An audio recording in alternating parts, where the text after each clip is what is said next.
Welcome back to Wooden Sticks. We are recording from the Aquarius Home Services studio. As we record today, it's late in the week, Thursday, getting set to join the Wild on a road trip this weekend that'll include a trip to Nashville and then on to Colorado. It's a matinee game next Monday. Mark your calendars. I believe 2 o'clock here in the Twin Cities will be the start time for that afternoon game. Feel bad for the Wild. They played what I thought was an A-effort game midweek here against McDavid and the Oilers. So shorthanded right now. They battled tooth and nail the entire way, and I had a chance to listen into Jake Middleton and John Hines in their post-game analysis, and they put it all out there. And when you're missing your top 3D and you're missing Kaprizov and even Lauko, who plays a significant role in the penalty kill, you're playing a team that you just don't match up with. I mean, Edmonton looked like a team that when they really wanted to get the offense going, they could. Wild had a quick 2-0 lead. It didn't last. They battled 3-3 into the third, and in the end, the Oilers were just too much. Hopefully this week, Kaprizov, Faber, and Spurgeon have been practicing with the team. That's normally a tell that they're going to be back soon, and there's no reason to panic. I know right now, because we are in Minnesota and we are beat up as sports fans, we just watched the Vikings go from this unbelievable 14-win season to completely crashing and burning. It was a bummer, no doubt about it. Still was an awesome season. We in the back of our minds, we're like waiting for the other shoe to drop. That's not going to happen with this hockey team. I've been on record. I will stay on record of saying that this team not only will be a playoff team, but they will eclipse 100 points. They will win a playoff round and beyond. I don't know, but it's going to be a really fun second half of the year. Tie in the Four Nations face-off and all that good stuff. Just buckle up. They're going to get healthy here soon. They've gone through a hellacious 4, 5, or 6 week stretch with some really talented guys that they're missing, and they've held their own. They're still in a very good spot. So keep the faith, and hopefully this weekend we get some of those players back and can find a way to play a big game against Nashville, who's starting to heat up, which you knew they would. And then, of course, Colorado has just been on fire. And that's going to be a really tough game on Monday. But I think Colorado brings out the best in the Minnesota Wild because of the rivalry there. So speaking of rivalries, today on the show, if like me, you love high school hockey here in Minnesota, one of the two great rivalries of the modern era. I think of Roseau and Warroad up north in the Twin Cities. It doesn't get any better than Hill Murray and White Bear Lake. And today's guest ties into my short coaching career at the high school level. I spent a couple years at both Burnsville and Mounds View. When I was the Mounds View head coach, we had a really good team in the 95-96 season. We had a bunch of seniors. We had a couple of good goaltenders, and we had actually swept White Bear Lake during the regular season. It set up a 4-5 matchup at Aldrich Arena between Mike Schwartz, who's our guest today, the head coach at White Bear, and my team at Mounds View. And even though we had beaten them twice, we knew it'd be a tough game. And the cool part of this story is because we lost that game, I got to do radio and TV through the section playoffs and into the state tournament. And LaPanta basically come to both of us and told Schwartzy and myself that whoever loses, you're going to hop on with me and do the rest of the playoff season in some form of broadcast. And so it was really cool. It sucked losing, by the way, to White Bear, and it was no fun that night. But the silver lining to that setback was the 2 weeks I had working with LaPanta doing these section playoff games. Many of the section finals were epic, overtime thrillers, from Parade to Mariucci to the State Fairgrounds. And this particular game we're going to dissect today was that semifinal matchup of a White Bear Lake team that was significantly below 500, taking on the number one team in the state, the powerhouse that was Hill Murray, their arch rivals. I believe the two scores during the regular season were like 9-2 and 8-0. It was blowout city when they played during the regular season. And the one thing that White Bear always had going for them was they had Mike Schwartz. And the guy we're going to have on today is a gentleman. He's a sweetheart. He loves the game of hockey and just loved being around the kids and coaching for all the right reasons. But don't let him fool you. This guy was a killer, an amazing coach. I've called him the giant killer for years, and it wasn't just this particular game we're going to talk about. His teams had a way of playing their best games when the lights were the brightest, and that's the sign of a great coach, which he absolutely was. And so to set up the game we're going to talk about, Hill Murray had blown them out twice. It's the state section semifinal. It's sold out at the State Fairgrounds Coliseum. And White Bears got this young team with this goaltender named Landon Luther. Now, Landon Luther against us in the quarterfinal game made like 35 saves in a 3-2 White Bear win, where he was the number one star of the game.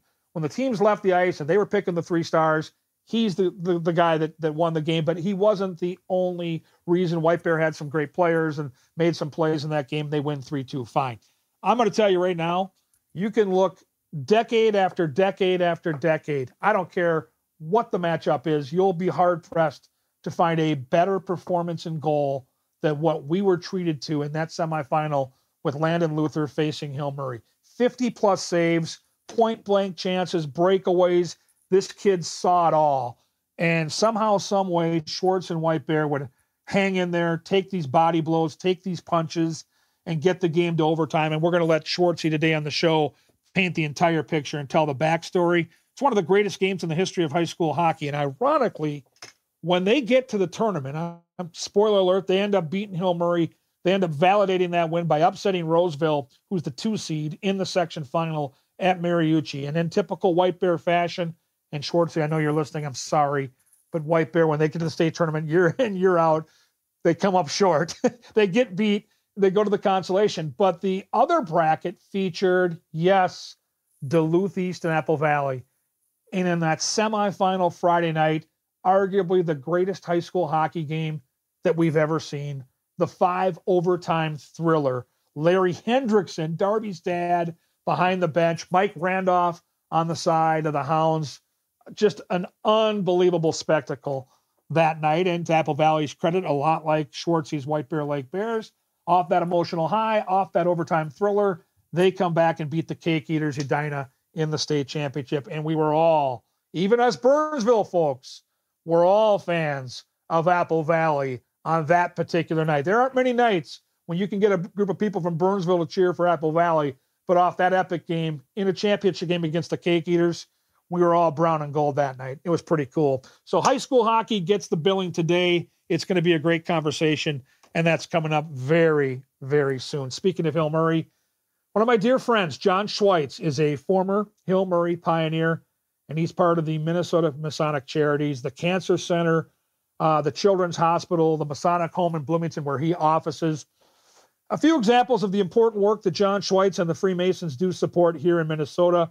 They are the largest fraternal organization in the world, and they deserve our gratitude. Thank you, John Schwartz. Thank you, Minnesota Masonic Charities, and really appreciate you guys partnering with us here on the show.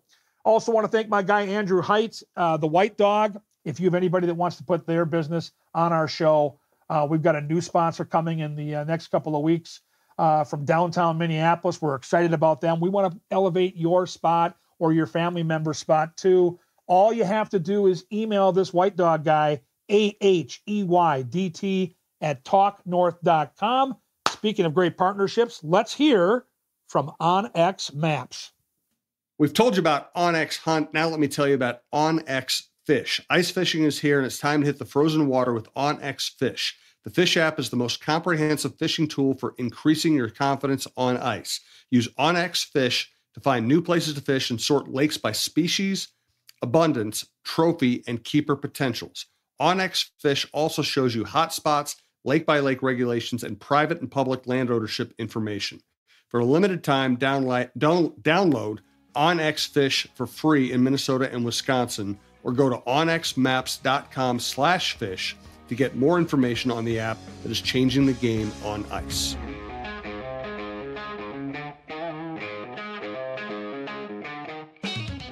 Welcome back to Wooden Sticks. We are recording, as always, today from the Aquarius Home Services studio. A dear friend of mine is with us. Back in the day, we were toe-to-toe. I was at Mounds View. He was at White Bear Lake. We called him the Giant Killer. He is Mike Schwartz. Schwartzy, great to connect with you again. Yeah, good to see you or talk to you, Kev. You know, it's funny. This time of year is such, for all of us that love high school hockey, and I still do. I try to follow it as close as I can throughout the wild season, and we always talk about the best rivalry in high school hockey. And I know if you go way back to the old days, there's other arguments to be made, but in the modern era, it always comes down to two. it comes down to Warroad and Roseau, and in the Twin Cities, it's Hill Murray and White Bear Lake, and you were a huge part of that history that makes up such a special rivalry. Do you look at it that way, or am I missing something throughout the great state? I can only talk about the ones that I've been involved with, and it's hard for me to kind of compare other ones. I grew up being a Johnson versus Harding guy. And so that was always, I mean, when you grow up in that, I mean, I played in front of the largest city conference attended crowd at the old Civic Center with 18,000 people for a regular season game. And then you come out later on and you're coaching, and you go up to Aldrich and there's 5,000 people in the stands for White Bear and Hill Murray, and it's pretty cool. I got a question for you. I'd love to hear your honest assessment, because I've had this conversation recently as well. The landscape of high school hockey certainly has changed. It used to be Tuesday, Thursday, Saturday. Those were the games throughout the Twin Cities. And at least when I played back in the 80s, these games were more often than not sold out. You had the fire marshal there making sure that they didn't bring too many people into said arena for that hockey game. Clearly, it's a different world we live in now. There are more sports. There are more activities. Kids have other things they're doing. More kids are working when they're in high school. So the crowds aren't what they used to be. Now, you get the occasional big game where you'll see huge crowds, and I still think Hill Murray White Bear at Aldrich draws an amazing number of people. But my question is this: how has the state tournament, even though the landscape has changed, even though the way people digest sports, especially young people, has changed, how and why do you believe the state tournament continues to have the same magic, even though it's no longer the Civic Center? The boards aren't clear. It's at the X, but it still feels like every time when we gather in March, it's just as magical as it used to be. Well, I think a lot of it has to do with the tradition, and then you guys. It's such a great event, right? It goes back to the days when Howard Cosell would go on and say, hey, this is one of the greatest spectacles, and they had him here for it. And that kind of started it.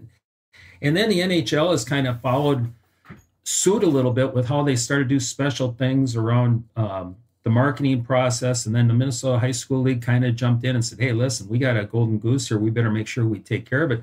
So they've done all the right things, in my opinion, to kind of keep it at the level that it is. But ultimately, it comes down to the rivalries that you're talking about, or the teams that are going to get always to the state tournament, or the Cinderella story of the small school versus big school, even though we don't have that anymore. But those are the things that I think it gives it that mystique. And it also goes back to the part where all our kids play in the same neighborhood. Now, we can go down a whole rabbit hole on private schools and whatever, but I don't mean to do that. But for the majority of the schools, you're playing with your friends, you're playing with your buddies, and you're getting a chance to do something at a really high level. And I think that's what makes it so special. It's funny you bring that up. Today, we're recording this on a Thursday morning, and tonight at Burnsville Arena, a few of us are gathering with our head coach, Tom Osiki, from the championship team that we played on in 1985. Amazingly, it's been 40 years. It's a little bit depressing to say that out loud, but the numbers are what they are, and we're going to get together with a bunch of guys that played on that team. To your point, we grew up playing outdoor hockey together at Vista View Park. We grew up playing squirts, peewees, bantams together, all those years together. And I think that made a big difference with how cohesive we were as a team when we got to high school. It's a little different now with open enrollment, and you mentioned the great rise of so many private schools that are hockey powers here, specifically in the Twin Cities. But I still believe the great teams that you see over the years, and I go back to Lee Smith here recently with what he did at Eden Prairie, and we had him on the show about 6 weeks ago. There is something to that, Schwartz, where you get a bunch of guys that have been there together all those years, and it makes them a better and stronger team when they get to high school.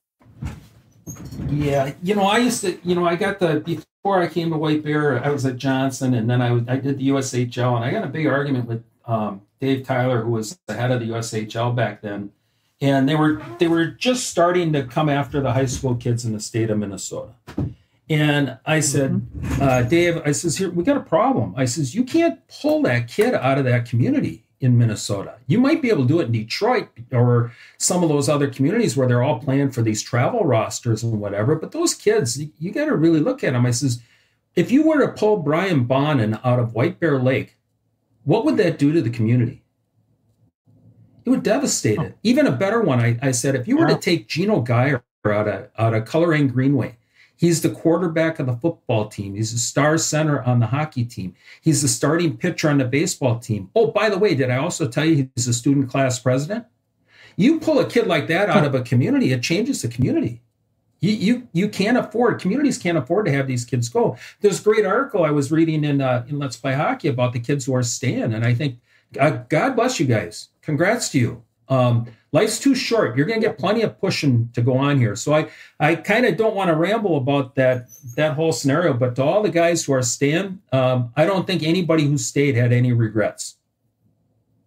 I totally agree. And I've talked to numerous kids on the other side of the ledger where they didn't realize at the time what they'd be missing. And you never know what you have till it's gone. We've heard that cliche forever, but I think there is something to that. And I do think if you're good enough, you're going to get where you need to go. And I think parents sometimes lose sight of that. And I think we are so lucky and so blessed to have what we have here in Minnesota with the high school hockey, with the way this thing is set up, with the opportunities these kids get. And nowadays, with the technology available, these games are available to watch on computers all over the world. So, I mean, if you think you're not going to get noticed, you're wrong. You're going to get noticed if you're good enough. You know, it's funny you say that because back when I was starting at Augsburg, right, I had to recruit. I'd go on a 10-day road trip out to Montana. Now I talk to the guys and they don't even leave their offices. You know, they can do everything online.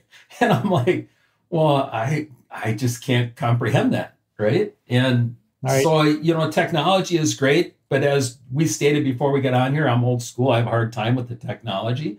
I don't know how well I do. I'm getting better at Zoom, Gorgie. I'm getting really good at Zoom. Me too.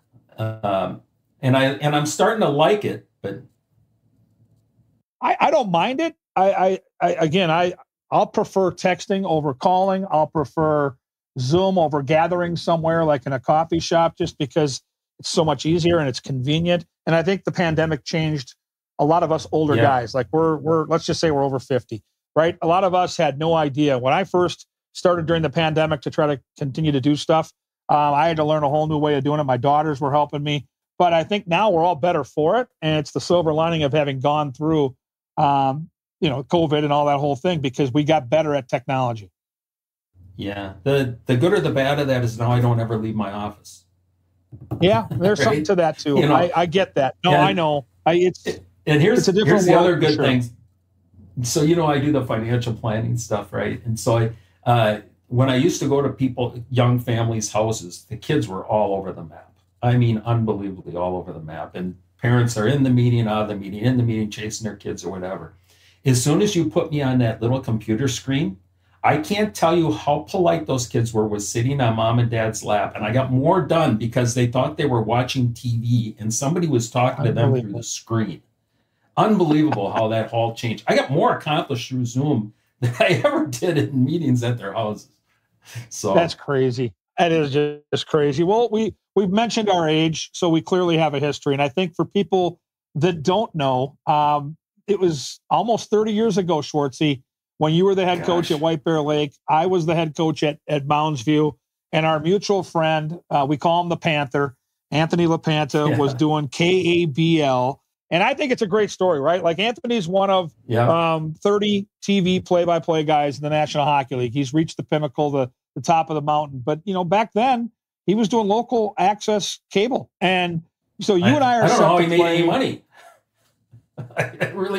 I was still trying to figure out how he made any money. Well, and I think he found a way as the years went on to put that to work. And he's cultivated a great career for himself. He's got a show here on Talk North that does quite well with Michael Russo. But I think people need to know the story. Like, you know, 1995, 96, White Bear Lake was in a rare year where you guys didn't have your typical, 15, 20, 22 win season. You guys were below 500. And our squad at Mounds View, very atypical. won 18 games that year. We actually swept the Bears in 2 very close games during the regular season. And so here we are getting set for the playoffs. And this is an unbelievable, I guess, pivotal point in all of our lives, because I had dabbled on the broadcasting side. I'd been, looking at, doing different things locally. I was putting my feelers out at Canterbury, but hadn't yet started at the racetrack. Coaching at Mounds View, you're at White Bear Lake, and LaPanta comes to us because we're the 4-5 matchup. And likely, Hill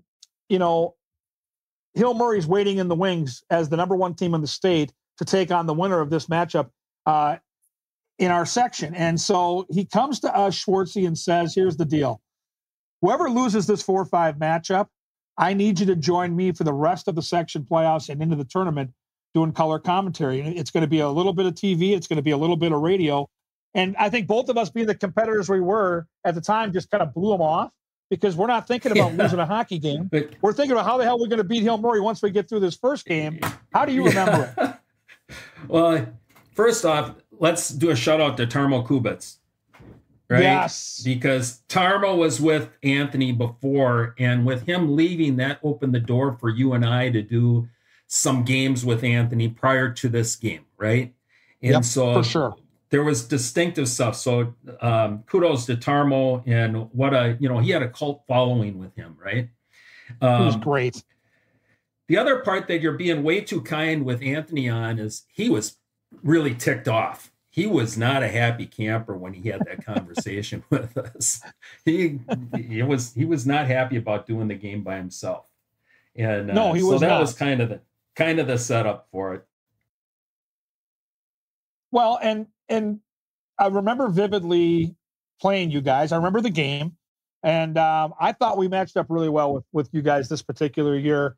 And as it turned out, we actually outshot you, outplayed you. Landon Luther, it was a precursor of what's to come. And I think a big part of this show today is going to be on the game that follows. But it was a tight game. Mm-hmm. And I remember I played 2 goalies that year. I had Chris Deschanel, and I had Mike Chen. And they were both seniors. They were both good goaltenders. But it was really hard picking out the goalie for that first playoff game, because whoever played that game, the other guy was going to get Hill Murray. And I felt strongly that Chris Deschanel was the guy that could steal a game, right? You got 2 good goalies. You always kind of think ahead, like, who's the guy that could make 50 saves and try to steal a game? Because that's what was waiting for the winner of our game. We were going to get bombarded by the best team in the state. And so I thought, Chen had played well against you guys during the regular season, and he played fine in this game. It just so happened that the winning goal was a goal that I believe went off the back dasher, bounced up in the air, and I think hit him in the back or the shoulder and hopped into the net. That's going to happen, right? Like, that's hockey. But what it's set up now is, in my opinion, and I've been watching high school hockey for almost 50 years. If I had to pick one, let me put it this way. If I had to pick one state tournament game, it's a no-brainer. It's the Duluth East Apple Valley game, and it's not close. Yeah. If I had to pick one section game that I'll never forget, that's my very favorite, and maybe it's because I was in that booth with Anthony and in front of a sold-out crowd at the State Fairgrounds Coliseum, it was the White Bear Hill Murray game that followed. And so I'll never forget leaving the ice after getting beat 3-2 by you guys in that section game. LaPanta, in typical Anthony fashion, is down ice level in the corner where the coaches and the players leave the rink. And he's got that typical LaPanta shit-eating grin on his face. And I looked at him and I said, and I was obviously still pissed off about the game. I said, I guess you got your effing analyst now. And I walked right by him, and that was that. My emotions were bubbling at that point. Now, so let's go back to now. You get through our game. You guys beat us in that game, and you're now getting ready to play Hill Murray. You know what Hill Murray White Bear means, and you know during the regular season, they blew your doors off in 2 different games that weren't close. How do you get your guys, let's just go back to that first practice after beating Mounds View. How do you get your guys starting to believe? Well, I think this is going to sound cliche-ish, right? I think it started 3 years before that when I got there. Because what we did when I got the job at White Bear Lake, we took a look at everything we had to do. And I says, well, if we're ever going to go to the state tournament, it's going to go through Hill. It's not going to be Bloomington Jefferson. It's not going to be Bloomington Kennedy or Burnsville or Elk River or any of the other those teams. It's going to go through Hill Murray. We have to set up our program to be able to beat Hill Murray. Nobody else. We have to beat them. And so we started 3 years earlier trying to just set up the plan and get used to them. And, the other hard part for me that everybody forgets is I'm playing against my brother. That's right. My brother's the assistant coach. And, it's family stuff, right? My brother Bobby coached at Hill for 1 year in 91, 92. And so I got a lot of things. People don't know, but I did my student teaching under Terry Skripek when I first came out of college, and I had a close relationship with Terry. So I married a Hill Murray girl, right? And then later on, after this game, my kids all went to Hill Murray, and there's a fun little story to talk about there too. But I don't know that we did anything different, because we kind of got to the point the 2 prior years where in 94, it was the first time Hill had ever been beaten a section final. And we did that in overtime. The next year in 95, we were loaded. We actually were pretty good. We lost some close games during the year.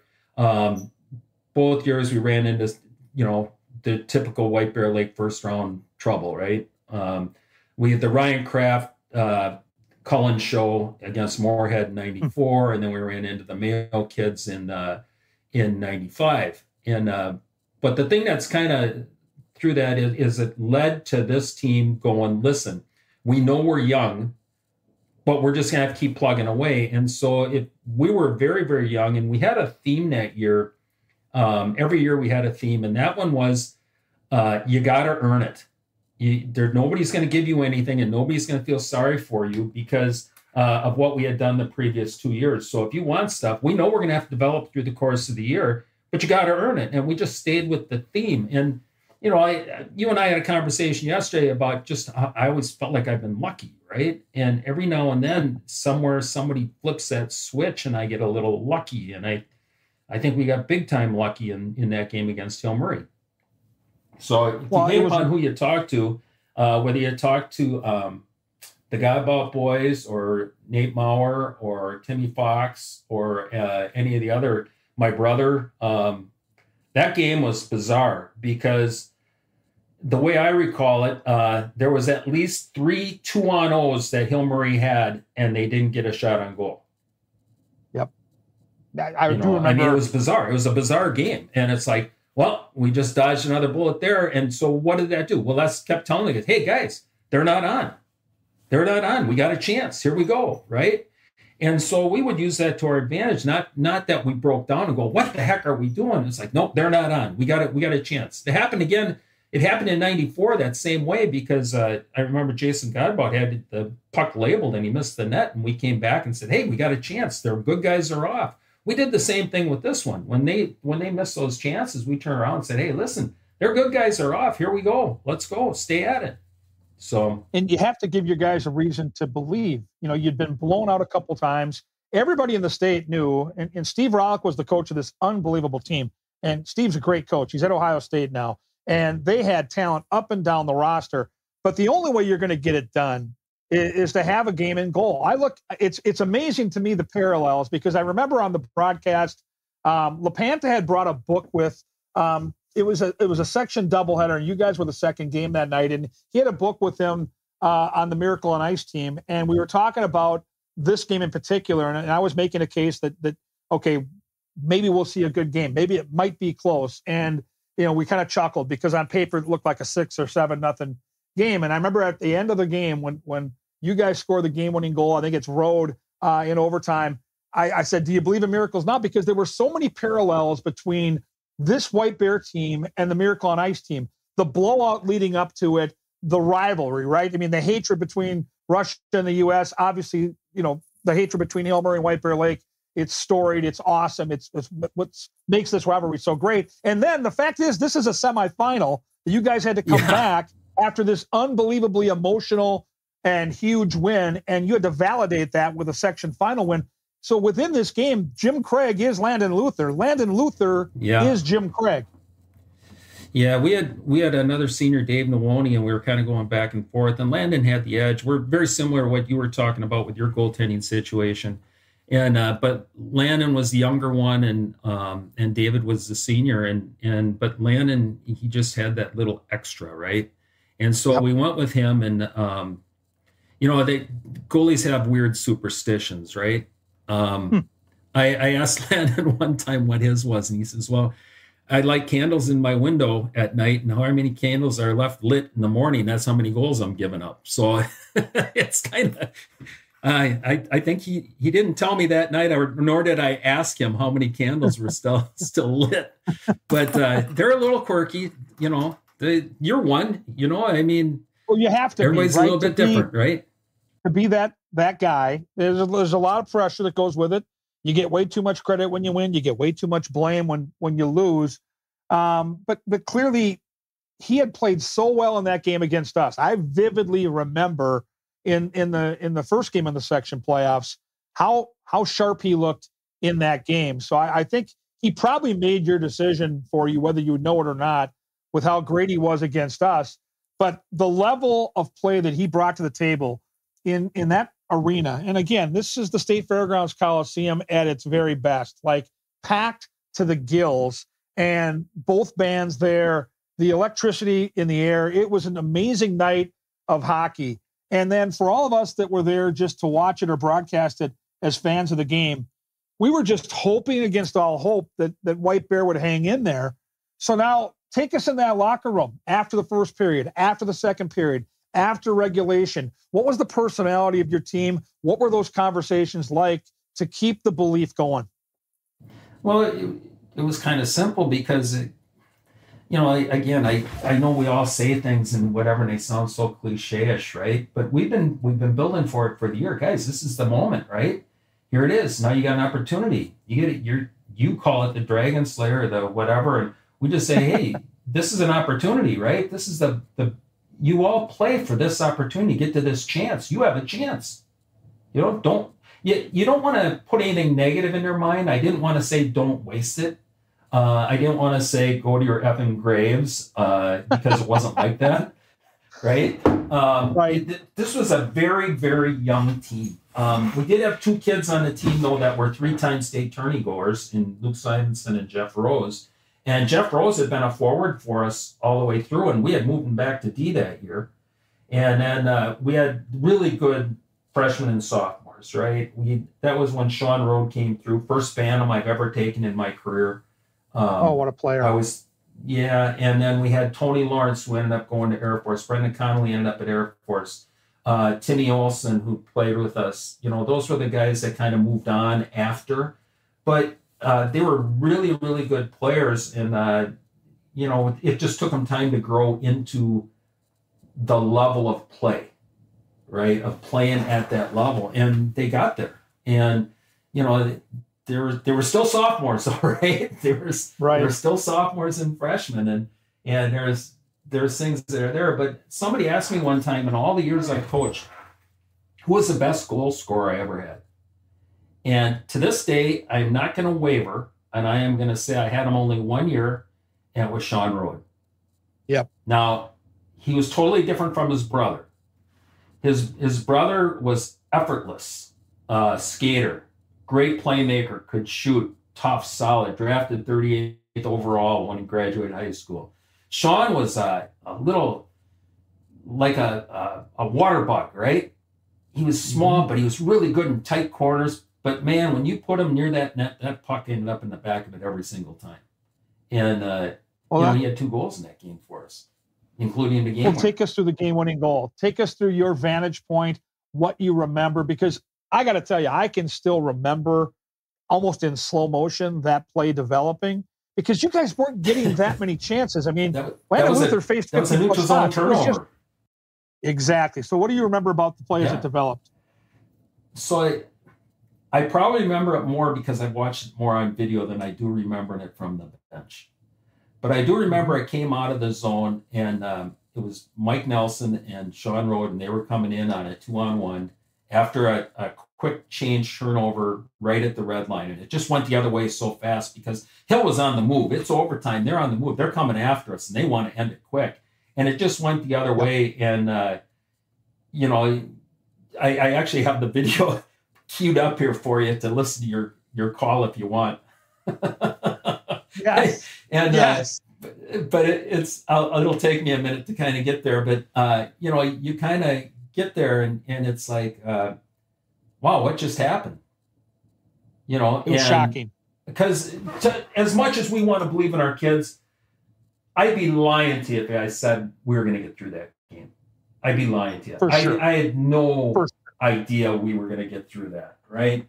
And how could you? It was just, well, you don't. And then, this is where I told you yesterday about where the spiritual stuff comes in. Early in the year, we lost our athletic director, Scott Kephart, prior to the season starting and whatever. And he was one of the reasons I went to White Bear Lake in the first place. The man was awesome. Best AD yet. Well, him and Carl Dickman are the two best ADs I probably ever worked for. And, right. But, we're done with the hog pile. We're done with everything. And we had put these stars with SK in them on the back of our helmets. And as I'm walking off the ice back to the bench after shaking hands, I looked down on the ice, and here's one of these orange stickers right in front of me. Oh and I got goosebumps. I got teary-eyed. That Scott Kephart was with us through this because he bled White Bear hockey. He loved it, And so God bless you, Scott Kephart. Pretty special man. Well, and then at that point, like he was looking down. Like that's the best part. Right? I mean, it's an emotional year. This is why I told you we get lucky, right? There's something there. Like there's just there's something more to luck, whether you call it luck or fate or whatever you want to do it. But then, like you said, now here's the hard part. Now we got to come down, and this is when the conversation started, and I had to shift gears as a coach because now I got into that mode of Herbie Brooks, and now if you don't win this next one, now it's futile, right? Because doesn't matter. That is the similarity to the Olympics. If you want to do it, that game meant nothing if we don't win the next one. And and Roseville had a pretty really good team. I mean, yeah, Roseville, a lot like Finland in 1980, is a formidable opponent. This is going to be another really hard game. And oh, by the way, you're taking your young team from a traditional size rank at the state fairgrounds, and you're going to Mariucci, which is Olympic size. And no offense, I'm not sure that's going to favor you against a speedy, skilled team from Roseville. Oh, that Stevens kid could go. I remember him. He was so fluid. He could have been a speed skater, right? But man, could he fly. The only saving grace I will say about Mariucci being Olympic size, I got a lot of experience when I coached over in Italy because we played on everything was Olympic size. And you learned a lot about the boards, how pucks come off, where you don't have to send your guys. We got really good at understanding how to play on that rink. I told one time, I said to somebody, I got a better winning percentage at Mariucci than Doug Woog does. I think I was like 10-1 in that building. And you just look back because we ended up playing both. We won all but 2 games there in the state tournament because we played an awful lot of them over there. And then we had our section final games there. And so we were pretty fortunate. Well, and Anthony and I were lucky enough to also do the section final game at Mariucci, and another great game, tight, low score. I want to say it was a 2-1 hockey game, and another game where I got to tell you, Landon Luther, for 3 section games, played about as well as a goaltender could play, and that's rare for a high school kid. Goalies get hot, right? But for 3 straight games to be that consistently good, that also had to have an effect, Mikey, on your team, because they had to feel like no matter what happens, even if we make a mistake, this guy is going to bail us out. Well, and the score was 2-1. Yeah. In that section final. Wow. He played great. Amazing. He did. And then, he really did. And then here's the other part that was really, really intriguing for us, because that was one of the last years before they seeded the tournament. And they had all the pairings prior to preset 10 years earlier, right? And believe it or not, that year, we looked at the way the pairings were matched up. And if we got a little bit lucky, we could have been playing in the championship game. Just because of the way the matchups were. That's no disrespect to anybody. I don't mean it that way. But it was prior to seeding, so you never knew who was going to match up against each other. And actually, we looked at it and it's like, well, if we were to seed it today, all four of the top four seeds were in the top bracket. That's and right. everybody else would have looked like we're in the bottom bracket, right? And so it's like, well, heck, if we can get by Hill and we can get by Roseville, hey, anything can happen when you get down to the X or to the Civic Center. And so there was a legit chance that we lost 3-2 to South St. Paul in the opening game, and I thought we actually played really well, and it just didn't happen. But it sure was a lot of fun, and it creates for a lot of stuff here. So, well, it's funny we're talking about this section game, and I mentioned the greatest state tournament game. That was the game on the other side of the bracket. As I look at the bracket right now, you guys lose 3-2 to South St. Paul. Edina and South St. Paul play a close game where Edina gets by them 3-1. Duluth East beats Blaine. Apple Valley beats Alexandria. And then it sets up the state tournament semifinal for the ages in 5 overtimes. And unbelievably, Apple Valley is able to win that game and come back the very next day, actually the same day, and beat Edina in the championship game. What a remarkable year of high school hockey. It was a lot of fun, and you know what, I look back, Gorgie, and some of the things that happened, I want to address this one thing about the Hill Murray White Bear rivalry.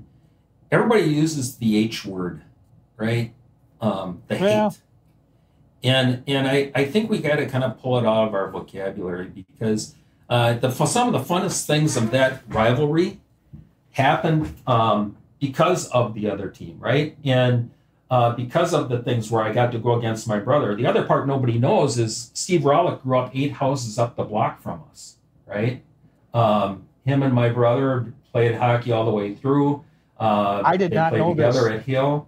Oh, yeah. So on our block, we have 3 All-Americans. 5 of us coached high school. 2 were national coaches of the year. All in a 5. It's kind of a pretty little unique thing on the east side on Nebraska Avenue. So it was kind of fun. But my point was, we get done with a Hill White Bear game, and we go out to the village and have beers after the game. David, Rawls, me, and Stan. And all the White Bear parents come in and are going like, well, what are they doing here? Well, listen, if it ain't going to be me, I want it to be my brother, right? So you can call it Hill Murray or whatever. It's not. It's my brother. And, it was really hard. I think it was hardest on my brother, Bob, because, Bobby coached at Hill too, but Bobby couldn't talk to either one of us. It's like, who do you go to? Do you want to ask Bob for advice? Well, Bob ain't going to tell me nothing about Hill. And Dave can't go to him, and Bob ain't going to tell him anything about White Bear. And so I think it was hard for Bob to have to keep his mouth shut, right? And but those are the things behind this. But the hate thing, I think, was different, because as much as we competed, I kind of always felt it was like the end of a Stanley Cup series. Guys, we still got to go shake their hands. And you're going to play with those guys later on. And I wish that we could get that hate word out and do it with mutual respect for the game and treat it more like that. I just, on both sides, I hear it all the time. Well, we hate them. We hate them. Well, why would you hate them? They make you better. They just make you better. It's going to bring out the best in both of you when you play tonight. So I got tears in my eyes. Kirk Purcell did a game, I think, 2 years ago, and I went to it up at Aldrich, and I don't like to go anymore.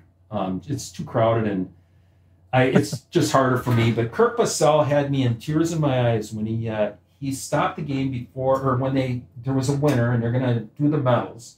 And he says to the group, and he says, before we go on, I want, if you played in this game or whatever, would you please stand up? And you looked around that crowd, and it was so cool. And I'm not kidding you. I didn't care if you were a Hill White Bear. I wanted to hug you. It was awesome. And that's the kind of respect I'd love to see in how we go about things, because everything is so divisive nowadays, whether, we don't have to go down that road, but it's like, can't we just let's respect how good some people are. And we don't have to like them during the game, But at the end of the game, by all means, you shake hands, and you look them in the eye, and you give them a good, solid handshake. And that's called character. And I sometimes feel like when you and I were coaching, I always felt like we were friends. Right? Always. I never felt different. Now I watch some of the coaches, and I feel like they don't like each other. They hate each other. And there's that H word coming in. It's like, guys, I don't understand why everybody thinks it has to be that way. Heck, who are you going to go to when you need stuff? I learned more from my peers than I did anybody else, right? You know, sure. Being able to sit and talk to Tom, right? Oh, God, yeah. And I think when you have programs that are good for a long time, there is mutual respect. I think the word hate is thrown out to build the rivalry and all the extracurricular around it. But truthfully, it doesn't happen unless these two teams respect each other and know that the path to where they want to get to goes through that program, because they're also very good. Hill Murray and White Bear have been good forever. That's why that rivalry is what it is. And that's the same thing up north with Roseau and Warroad. If the teams weren't balanced and matched well, and one was good and one was bad, there is no rivalry. Yeah. And you're going to have years like that one that we had, right? In 96, where we were rebuilding, and we were going to be good for another few really good years, and then it kind of took off after that, right? I mean, White Bear had great teams, and they couldn't get by Hill Murray, right? And then, heck, we had some really good teams there, and you know, I listened to Nate Maurer one time talk. He had a 99%er podcast, and he talked about he never played in a state tournament because of White Bear. You know, so it's kind of and it still has fun, the same juice. But it's and it's like, you know, gosh, guys, some of the games and the stuff that we remember about all those seasons. Sometimes that they might be the games, but they're about a lot of the other things that go along with it, and the camaraderie that you had with those friends.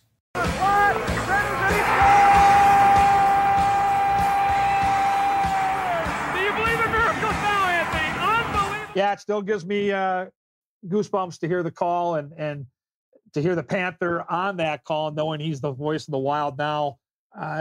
Mikey, for you, it's got to be every year, right? When these teams get together, it takes you back to that place. Yeah, and you know, I have all these connections to Hill Murray, but I'm always going to be a Bear. Don't ever let anybody kid you.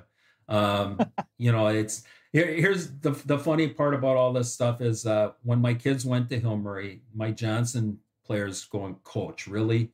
And then when the White Bear kids found out that my son and daughters were going to Hill Murray, they're going, "Really, Coach? Come on, really?" And then when I get over to Hill Murray, it's like, "What's he doing here?" So it was really kind of a challenge, and so I couldn't please anybody, you know, for a while. And but I have great friends on both sides, and maybe that's why I'm struggling with the hate thing and whatever, because I love everybody on both sides of that scenario. But it's been a great run. It was really great. I'm wishing Lex the best and Chris Anderson the best, and you know, now we got second generation kids playing, right? We got the road kids coming through from Peter. We got the Gallatin boys came through from Randy and Danny. You know, there's just all sorts of kids that are coming through that are second generation, and it just makes my heart full. And for the listeners out there, some probably have been to the game, but I'm telling you, it still has the same juice. When they play, whether it's regular season or down the road here in section playoffs come February, take the time to get over to Aldrich Arena. You won't regret it. It's still unbelievably cool to see that packed arena, to see the passion that's involved with it, how much these kids care. And if it's a section final, which the last couple of years we've been treated to this, Hill Murray, White Bear Lake to go to state, to me, and this is how we're going to close our conversation here before we get to the hat trick hot seat. Schwartzy, the section final to me is the best of the best in terms of high school hockey in Minnesota, because every kid that plays hockey in this state, boy or girl, dreams of getting to the tournament. And that's the night on a section final where half the people that show up are going to see their childhood dreams come to fruition, and half are going to see not only that dream die, but for a lot of those kids, this is the end of the road for hockey. A lot of them don't go on to play college or pro. And so all those chips are on the table. all that emotion is involved for not just the kids, but the families, the communities, the schools, and it is just electric. Well, there's nothing finer, and you and we've lived it and done it, and it's been a blast, and I hope it continues. It's just great, and thank you for you and Anthony, what you guys are doing in hockey, because I truly look forward to the Wild games with you guys, and keep up the good work. We love what we do. Now we've got the hat trick hot seat. 3 quick questions to close the show for Schwartzy. I'm going to start with this one. When you were a little baby Schwartzy, a little kid, who was the hockey player that you idolized and why? Stan Blum, next door neighbor, war number 14. He was part of the Auger Blum, Doug Long era at Johnson High School. He was like my big brother. He ended up being my assistant coach for me, but it's no question it was Stan Blum. That's so cool. Okay, now we're going to go bigger picture. We're about the same age, so this answer might... No, we're not. Yeah, we are. We're not the same age. Well, we're over 50. You're too kind. We're over 50. Your first concert, Schwartzy, I want to know the venue of the concert, and I want to know the band you went to go see. River Falls, Wisconsin, Charlie Daniels. Oh, hell yeah. Devil went down to Georgia. Yes. Oh, so good. Oh, that was before he was big, right? That was before he was big and he was playing in college gymnasiums. River Falls, Wisconsin. I never would have got that that's why I love this part of the show, because I learn things. Now, you're a White Bear guy. You just said you're always going to be a Bear. So if listeners, and certainly we have a lot of listeners that have kids that play hockey, are going to come to White Bear Lake for a tournament, for a game, or maybe they're going to go watch the Bears play a high school game, give us a restaurant that you would recommend to our listeners when they come to White Bear Lake. I've got one, and we'll see if it matches up. Well, there's really a lot of good places to eat in White Bear Lake, and I'm not going to doubt them, but Saks is my go-to. Tell me more. Saks is right in front of the Vadnais Sports Center.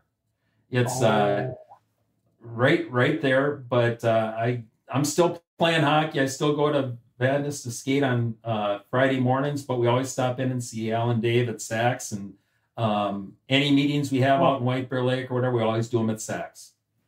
I love it. But I don't know if it's near White Bear Lake. Maybe it's in White Bear. The Brick House. I love it. That's downtown. That's downtown. Okay. I love the Brick House. Like John Schwartz and I do a podcast called The Kindness Chronicles. It's more of a charitable show. And once in a while we record out at his house in Matamita and drive into White Bear and go to the Brick House. And it's just so good. I highly recommend it. But I'd be remiss if I don't mention the Cup and Cone. Because if you've never had ice cream at the Cup and Cone, I'm not kidding you. I'll drive from Woodbury up to White Bear just to get an ice cream cone. Ryan Carter has told us about the Cup and Cone and his daughters. He's got 3 of them. They all play hockey. And the Cup and Cone is legendary. And I have yet to sample it, so now I've got to put that on my list. The next time I'm out your way, I've got to check it out in the summer. The Cup and Cone. Trust me. Schwartzy, you got to wait till the spring. You got to wait till the spring. Of course. Yeah, they're closed down right now. This isn't a year-round operation. I get that. It's a family thing, and it's a seasonal thing. Schwartzy, thank you for doing this, for reliving that unbelievable season, the magical year of 95, 96, and look forward to connecting with you here when section playoffs kick off. We're going to be off most of February because of the Four Nations face-off, so I'm going to have a chance for the first time in a long time to get to a bunch of games, and I'll look you up. I'll text you, and we'll have to get out to a White Bear Hill Murray game. Awesome. Thanks, Kevin. Appreciate it. Take care. That's Mike Schwartz. We're back after a short break to put a close on another edition of Wooden Sticks.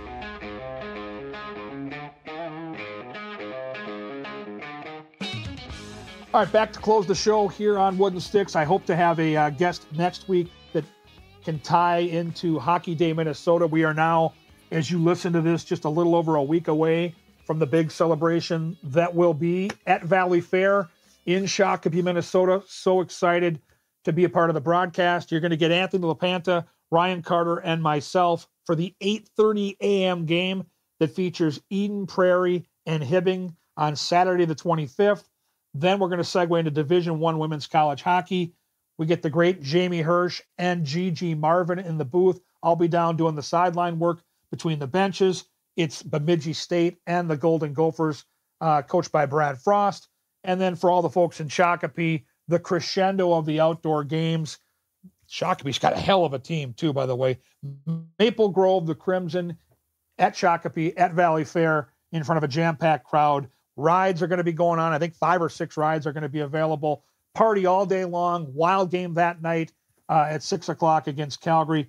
Tickets at hockeydaymn.com. Watch us on FanDuel Sports Network. We're going to be on the air from 8 a.m. until roughly midnight. So you're going to get like 16 hours of hockey coverage. It's going to be quite the spectacle, and we hope you can be a part of it. And next week here on Wooden Sticks, we'll hope to have somebody that can tie in to that fantastic day. Saturday, the 25th, Shakopee, Minnesota, at Valley Fair. Thank you to Mike Schwartz today. He was so good. I knew he would be. I love the take the hate out of the rivalry thing. I do appreciate that because we live in a world, specifically because of our politics and social media, that is so divided. So shame on me for starting the conversation with that word. I'm going to try to take it out of the vocabulary as much as I can, especially when it's high school hockey. And there's mutual respect. And Hill Murray White Bear Lake is sacred. If you can get out there this year and watch them in the section playoffs, you'll never regret any night you spend at Aldrich Arena watching that great spectacle as well. Thanks for listening. And again, if you want to bang on my door, at Gorgomatic21 on X/Twitter for any show recommendations. We had a couple come in last week that I'm working on. And have yourself a great weekend. We'll see you next week, and get ready for Hockey Day Minnesota. This is Wooden Sticks right here on the Talk North Podcast Network.